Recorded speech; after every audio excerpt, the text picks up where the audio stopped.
Welcome to the Holiness Today podcast. On this episode, listen to a remastered version of Archives Episode 3, Carl Bangs on the Hymns of Charles Wesley. Carl Bangs was a professor of historical theology at Olivet Nazarene College and St. Paul School of Theology. He served as president of the American Theological Society and the American Society of Church History.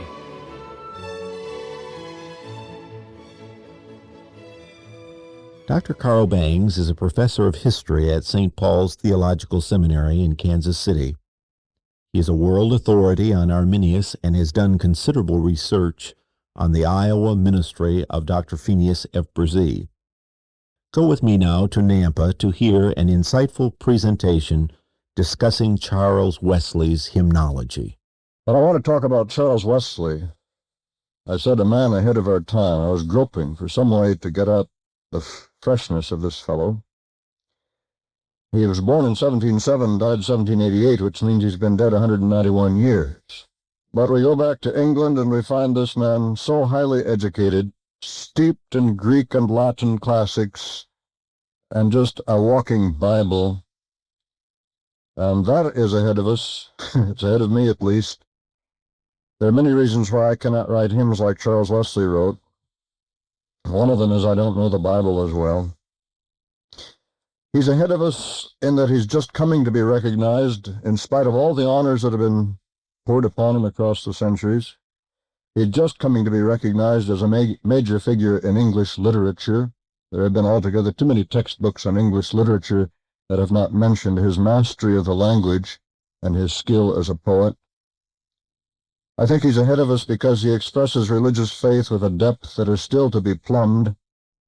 He remains a challenge to every generation that will take time to listen to him, no less to ours.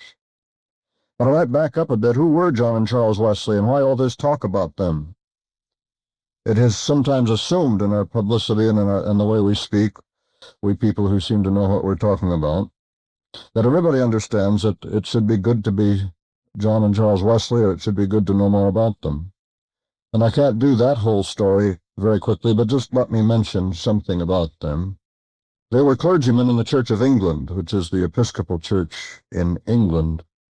In the 18th century, their lives roughly spanned the 18th century. John was older, born in 1703, and he died in 1791. Charles, his younger brother, was born in 1707, died in 1788. They went to Georgia, which was something like going to the moon. They were with the first contingent of General Oglethorpe's colony in Georgia. And in Georgia, they had tremendous ideas about what they would do in a new land where there wasn't not so many impediments to the gospel. And they just fell on their face. They were miserable failures in Georgia. But one thing they did manage to accomplish while in Georgia was to publish a hymn book, printed in Charleston, South Carolina, during those early 2 years and a half or so in Georgia, when they made many mistakes. They went back to England, feeling tremendously defeated in about 1738, and discovered that there were celebrities and were invited to preach everywhere. Why? Because they'd been to Georgia.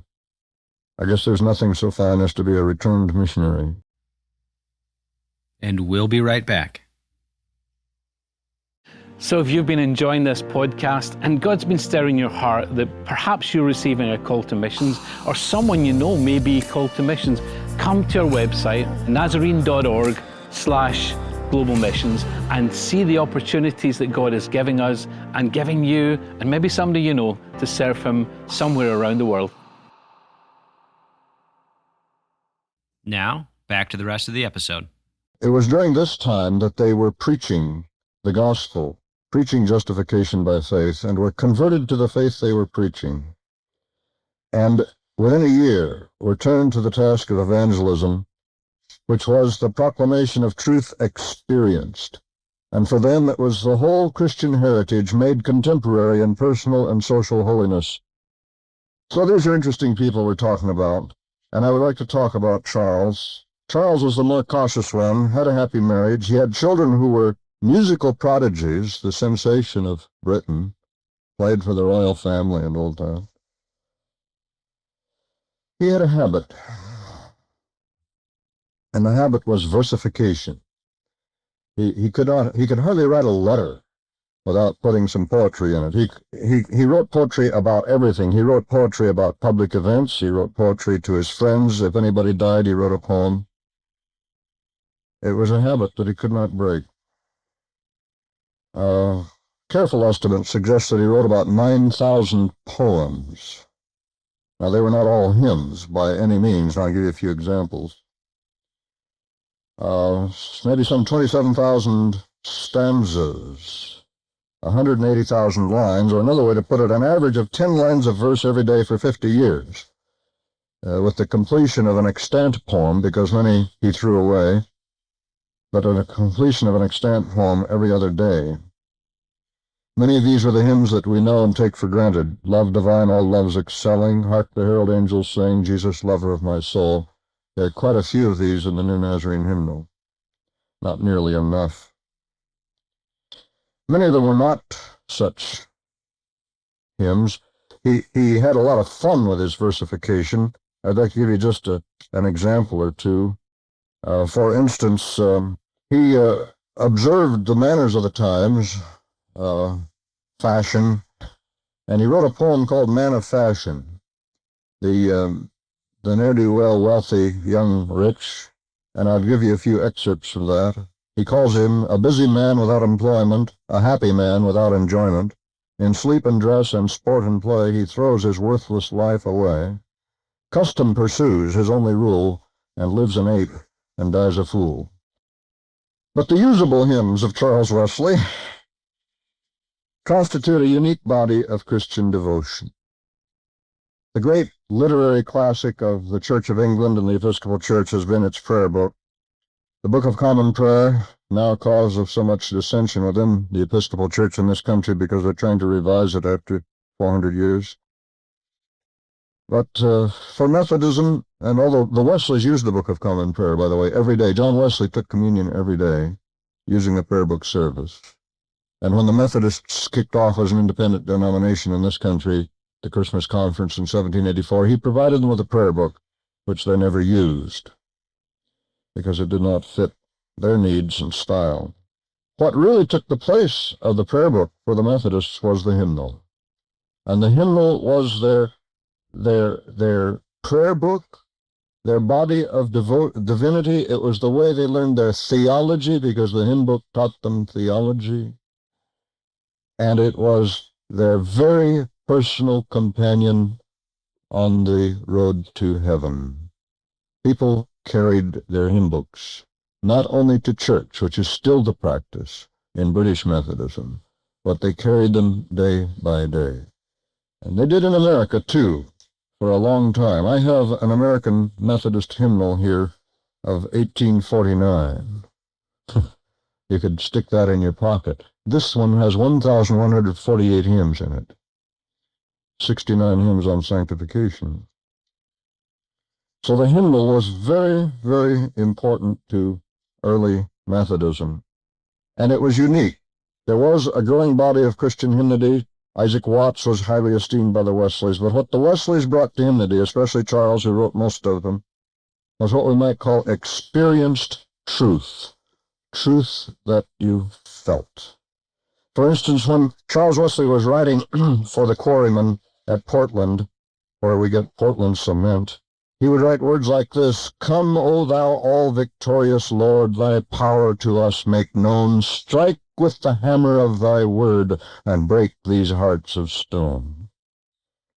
Or when he was writing for the miners, the coal miners, because the Wesleys preached primarily to the poor, he would write something like this. So this is what he wrote: "Glory to God, whose sovereign grace hath animated senseless stones, called us to stand before his face, and raised us into Abram's sons.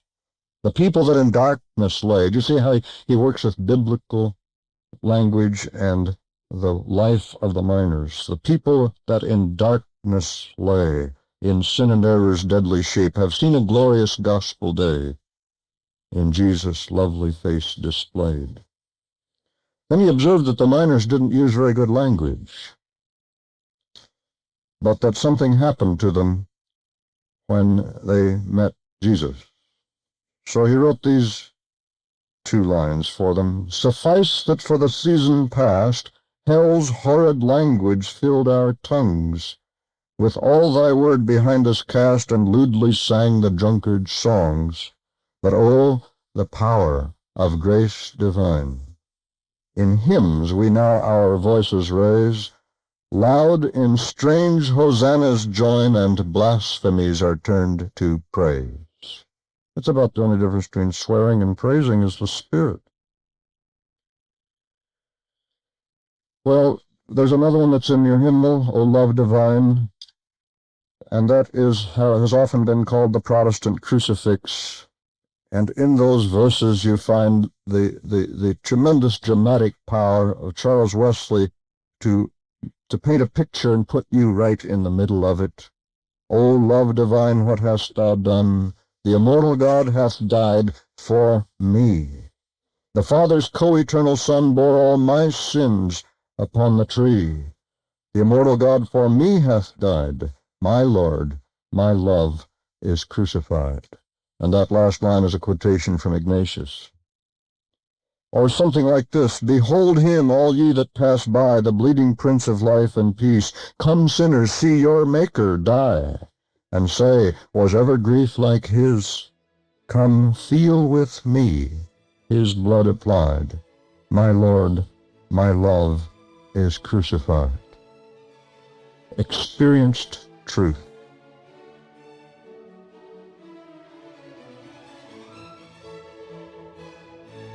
Thank you for listening to the Holiness Today podcast. If you enjoyed this production and wish to hear more, visit holinesstoday.org/podcast or find us on Spotify, Apple, and Google Podcasts.